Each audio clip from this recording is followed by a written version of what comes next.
Okay, good morning everyone, and Hazak Baruch. Thank you for joining us on this beautiful Wednesday morning, my friends, as we are just a few days away from the new year. A new year, my friends. That means, what does that mean? Well, you get to decide. Does that mean a new you, new and improved? Or does it mean the same old you? That's up to us. Do we want to come in next year, tackle all those things that we're afraid of tackling maybe this year, that we didn't have the courage? Maybe new ideas, maybe new relationships. Do we want to maybe explore a part of ourselves that we never knew about? Are we going to let go of certain bad things, bad habits? Are we going to start doing more of the good things? That is all up to us. But my friends, Rosh Hashanah is a new year. It's a new beginning. We are all created fresh. And we have an opportunity to decide, Rosh Hashanah, who we want to become. What part of us we're leaving behind in 2025, 57, 85. What part of us are we taking into the new year? It's an amazing opportunity, Rosh Hashanah. Because we are all being created a Beriyah Hadasha. You know what's a Beriyah Hadasha? We're a new creation. We're a new creation. And Rosh Hashanah is not only that we're a new creation, but it's actually the day that Adam was created. So it's, right, every year, same thing happens. Adam was created, we're being created. God blew into Adam, right? We blow into a shofar. So many parallels between us and the first creation of man. So there's a new creation, there's a new day, it's a new opportunity. And growth, my friends, is exciting. But a lot of times growth can feel very overwhelming. I want to share with you a midrash from this week's parasha Nitzavim. Take a look, my friends. The pasuk says, Ki ha-mitzvah azot, this commandment that I give you today, says Moshe Rabbeinu to the Jewish people. The commandment to learn Torah. This commandment, says Moshe, Ki ha-mitzvah azot, lo neflet hi mimecha velo rechoka hi. It is not hidden from you. It is not distant. Torah is not difficult, says Moshe Rabbeinu. It's not a hard thing. It's not impossible. Says the Midrash. It elaborates with a beautiful, and I mean a beautiful parable. Take a look at this. Hatipesh hazeh nichnas lebet haKnesset. There was once a fool. He comes into the study hall. Vero'eh otam oskim b'Torah. He sees that they're learning, studying Torah. Okay. So the foolish guy, listen what this is his thought process. Hu omer lahen eyach adam lomed Torah tehila. He says, where do I start? Baruch Hashem, you should know Torah, I don't have to tell you. Torah is trending today. Very popular. Everyone's learning. Walk into a shul. Everyone wants to learn today. They're hiring more rabbis to come at night to teach people. Everyone wants to learn. It's very in right now. Baruch Hashem. People are listening to podcasts all day. You see people on the beach, boardwalk, they're walking. What are they listening to? Believe it or not, Torah shiurim. It's a wild thing. Torah is very in right now. It's a great thing. So here's a guy, may see Torah trending, say, wow, maybe I should try it. So he walks into the study hall. He says, where do I begin? Omrim lo, they say to him, Tehillah koreh b'Megillah. First, you got to read some Megillah. What is Megillah? Not Megillat Esther. What is Megillah? Megillah means, some scrolls. They used to write on scrolls. Read a little scroll, a little paragraph, a little essay. Start with the, light reading, as we say. From there, Pasefer, then you can read from the book. And then, Nevi'im, and then Ketuvim. And then, you can learn Mishnah. Then you can learn Talmud. Then you can learn Halacha. Then you can learn Agadah. Then you can go into Zohar, Kabbalah, and they basically give him a tour of the shul, of the library. Maybe you ever walked into a Judaica store to buy a book. You were very excited to get, going and you're learning. And you walk in and you feel like, oh my God, there's so much going on over here. There's a lot of books. Where do I begin? So this fool, what does he think? Here's what he says.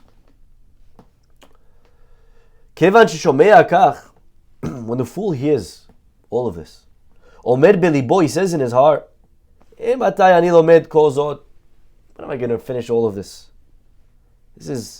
Who has time to study all of this? It's too much. Ve'chozer min hashar, he retreats from the study hall, and he ends up just doing nothing. Rabbi Anai says, you know what it's like? Lekikar shehaya talui ba'avir. It's like a loaf that was suspended in the air by a rope. So the tipesh says, the fool says, mi yuchal lehavio. How are you going to get that piece of bread? It's too high up. I can't reach. You can't get there. But the smart man says, lo ehad tala oto. 1 second. Somebody put the loaf up there. If it's up there, that means somebody must have reached to put it there. So the same way someone put it there, so too I could bring it down. Mevi sulam, he gets a ladder, or kaneh, or a stick. Umoridoto, he brings it down. Kach, so too when it comes to Torah study, when it comes to growth.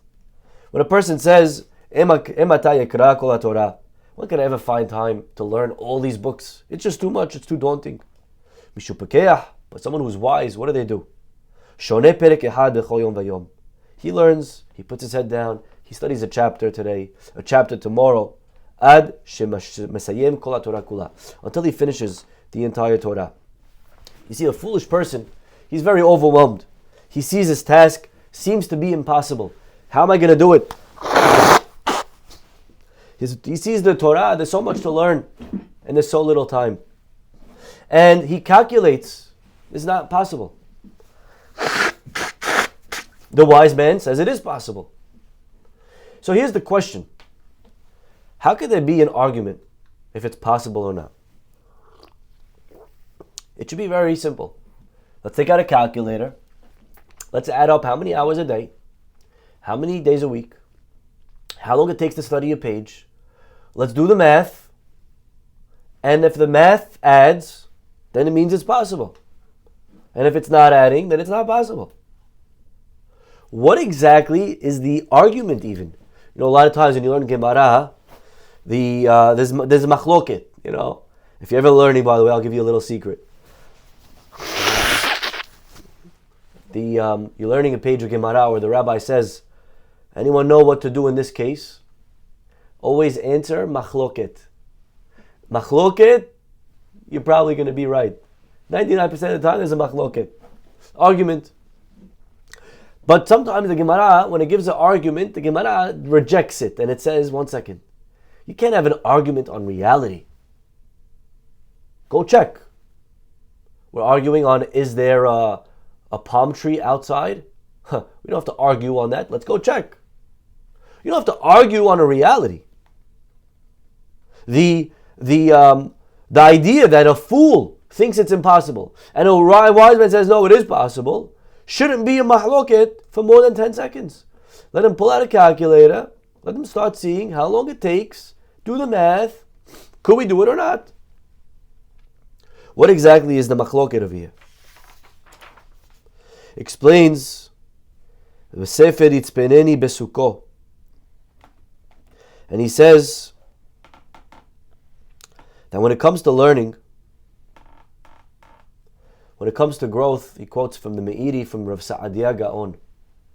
And that is something very important in life. Growth doesn't happen in equal steps. Growth happens exponentially.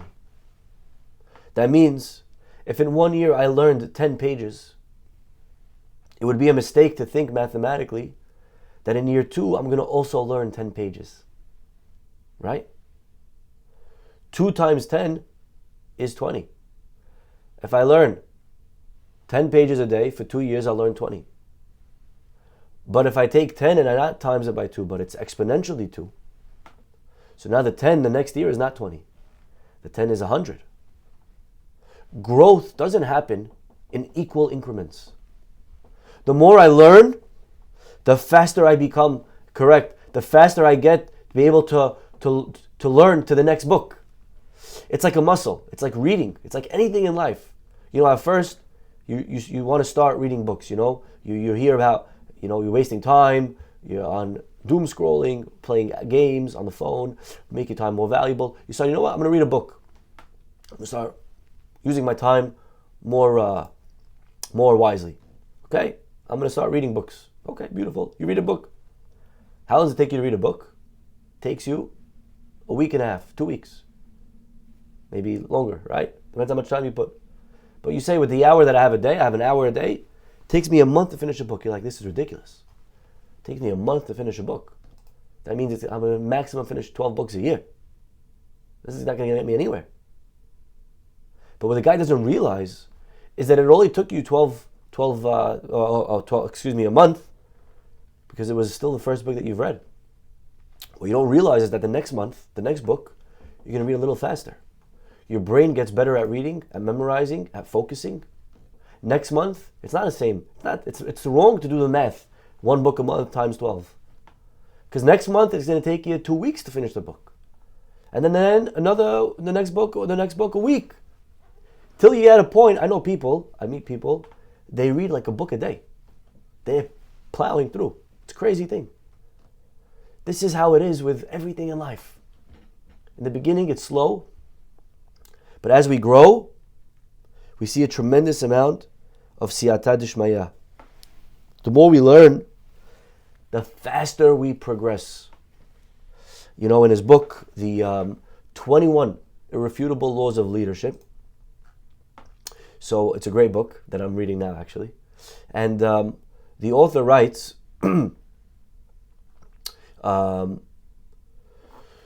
John Maxwell, one of his laws, he says that there's something called the law of process, right? One of his 21 laws is the law of process, okay?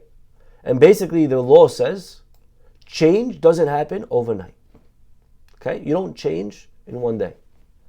You're going to come to the new year, you're going to say, I'm ready to become a new person, I want to change, and you're going to make a change, and then you're going to expect the next day to see results.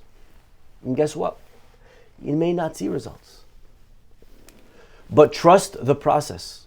There is a law of process that slowly things will build. He gives a great example. He says, imagine you take a cup of water. Water is, let's say, 80 degrees, 70 degrees. You want to freeze the water. So you put the cup of water in the freezer. You come back an hour later. The water went down from 80 to 70. You look at the water, nothing happened. Okay? So you come back after a second hour, it went from 70 to 60, nothing happened. It's still water. Another hour, 50, nothing happened. Another hour. Eventually you come back at 33 degrees Fahrenheit, the water is still water.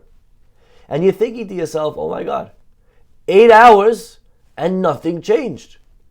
It's never going to get to ice. But all of a sudden, if you were to give up right there, anyone that knew anything about temperatures and freezing point, the guys, dude, don't give up. You're right there. What do you mean I'm right there? 1 more minute and it'll freeze. 1 more minute and it'll freeze. 20 hours, it still didn't freeze. It's going to need a lot more than a minute.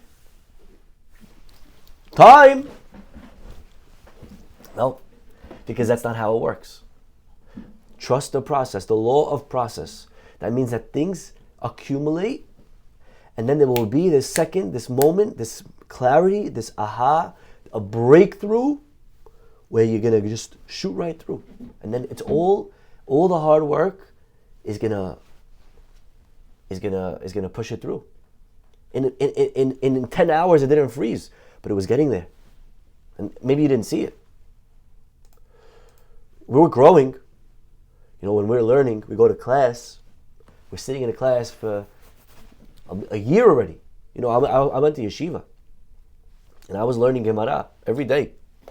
And guess what? I didn't feel any progress in my learning. I wasn't able to open the Gemara after an entire year. It was very frustrating.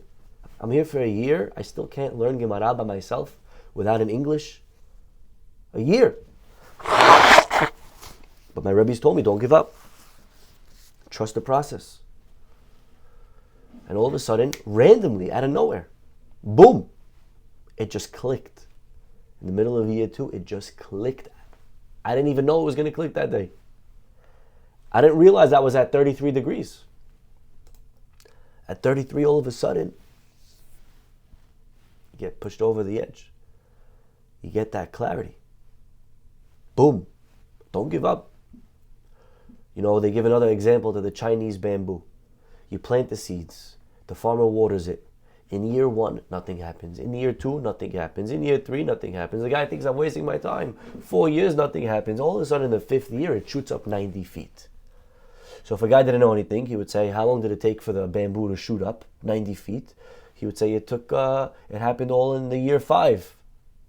But that's a very foolish way to think. It didn't happen in year 5. It happened for 5 years. It took you 5 years to get here.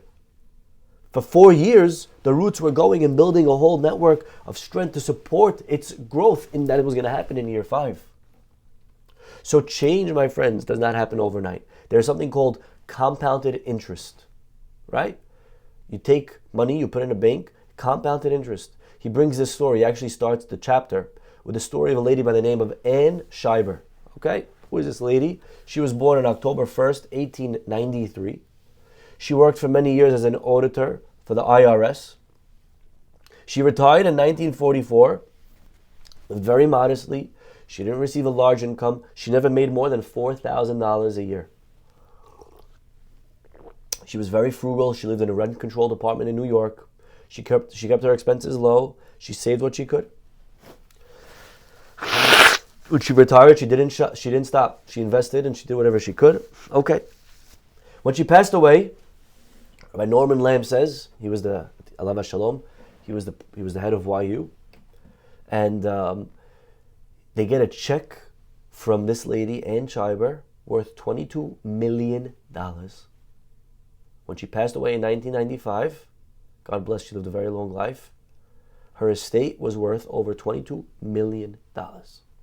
She left it all to the Yeshiva University for scholarships for women. This was this lady, Anne Scheiber. How did she go to save $22 million? Because $4,000, she invested it, and she invested it, and she invested it. And after 100 years, it becomes $22 million. Because you're not just investing $4,000, and then there's interest, and then on that interest, there's compounded interest, and there's compounded interest. And basically, in life, trust the process. Realize that growth happens. People grow, people change, and we don't see it overnight. And growth doesn't happen incrementally and equally. It happens exponentially. The fool, he sees all the books. He says, how am I going to learn all of this? It's impossible. The answer is, yeah, you're doing the math wrong, buddy. It's not, 20 books a year times 20 years, 400 books. That's the math. That's the wrong math. It's 20 books in year 1. But in year 2, it's 40 books. In year 3, so on and so forth. Growth is exponential. You know, when you're learning how to read, at first you're going very slow. It takes a kid a year, right? Think about it. It takes a kid a year to learn A, B, C, D. So the kid's like, wait, at this pace, I'm getting nowhere. If it took me a year just to learn 26 letters, do the math, 26 letters times a year. If I live for 100 years, I'll only finish 2,600 letters my whole life. How many sentences is that? Right? Not even a paragraph. That's the wrong way to look at it. The more you read, the faster you improve. Every skill builds on the last. When a guy's exercising, same exact principle. When you're exercising, the math isn't, I lifted, 10 pounds. It took me a year to get here. So now next thing is going to take me another year, 20 pounds. The most I'll ever lift is 40 pounds. No. Every year, your muscles are building stronger. The strength multiplies. So now you could build, in year 2, you can lift triple maybe what you lifted in year 1. Learning a new language. You learn a new language. Every new word is hard. But then at a certain point, each word unlocks 10 other words. You understand the pattern, the grammar, the context, the way it works, right? Gemara. You could open a Gemara and you could say, oh my God, but eventually you realize, wait, this is how Gemara works. You get the language, you get the flow, you get the idea. So this is all, my friends, this is the Midrash. And this is what the fool doesn't realize. So he leaves, and the rich man says hello. The wise man says hello. Take a ladder. Each step gets higher, higher, higher. Right? There's a certain power in the process. So as we enter a new year, my friends, think about something that you want to achieve this year. Right? Think of something that you want to accomplish. A lot of times, one of the biggest pitfalls, the Yetzer Hara comes and says, you will never get there. You're going too slow. It's not for you. It's not for you. I like your idea. It's not for you. It's for other people that could do much faster. You're too slow. We can never allow those thoughts to penetrate. Slow growth is always where it begins, but it's exponential. When I want to work on a bad midah, I'm trying very hard. I feel like I'm killing myself just to break one tiny fraction of patience. And what did it get me? I'm a year in and I barely see any results. A little bit, very little. At this pace. Yeah, but this is not going to be the pace forever. This is not going to be your pace forever. The pace increases. It's just how it grows. It's how we grow. It's compounded. It's compounded. Every deed, every mitzvah, every skill. First year is always slow. Always hardest. But you get the hang of it. You get better. A teacher. First year, I remember my first year as a teacher. Very difficult. And you think at this pace. But then something happens. Year 2 is not a little better than year 1. It's 20 times better than year 1. And year 3 is not 20 times better than year 2. It's exponentially increasing. It's the exponential curve. The exponential curve.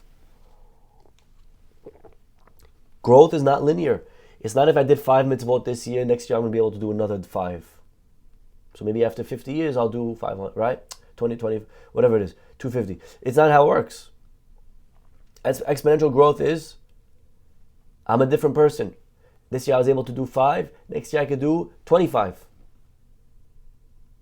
And every mitzvah I do is going to be much stronger and much richer and much deeper. So this is, my friends, I think, very, very powerful lesson.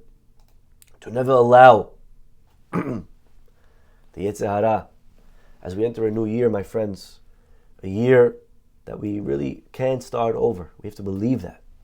We have to believe that whatever we were last year, we don't have to become again. We can leave it behind. There are parts of us that we can leave behind. There are new things that we can achieve. There's new areas. There's so much potential. Hashem created us to become amazing in this world. We weren't meant to be average. We were meant to be great. And we can do it. We can do it. There are things that we can start. Organizations, giving a hand, different ideas, right? Each one of us was created with a tremendous amount of potential. We each have an intuition. We each have a passion. We each have a love. We each have a talent.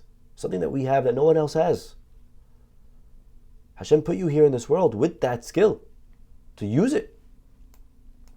But remember that the growth of that skill, the usage of that skill, of that muscle, is not going to bring fruits in year 1 very visibly. It may bring you only a few dollars interest. The investment may seem like it's getting you nowhere. But compound it and compound it and compound it. Trust the process. The law of process, my friends, works, is very powerful. And we will get there. And all of a sudden you'll see Year one, your efforts, you only helped 3 people. So you do the math, okay, so next year I'm helping another 3. Wrong, that's not the math. Next year you're also going to have 30 people. You get to a point where you're like, oh my God, I don't know how this blew up like this. I need help. And this huge successful organization started with 2 people, with a year 1. The growth is exponential, my friends. And I think this is an amazing midrash and a lesson as we enter the new year, a year that's exciting, a year that we look forward to, that we have all these great ideas, things that we want to tackle and conquer, that we want to achieve. B'ezrat Hashem, we will all be able to achieve these amazing things with the help of HaKadosh Baruch Hu and with the law of process. We'll stop over here. Have a wonderful day, and hopefully we'll see you all tomorrow. Bye-bye.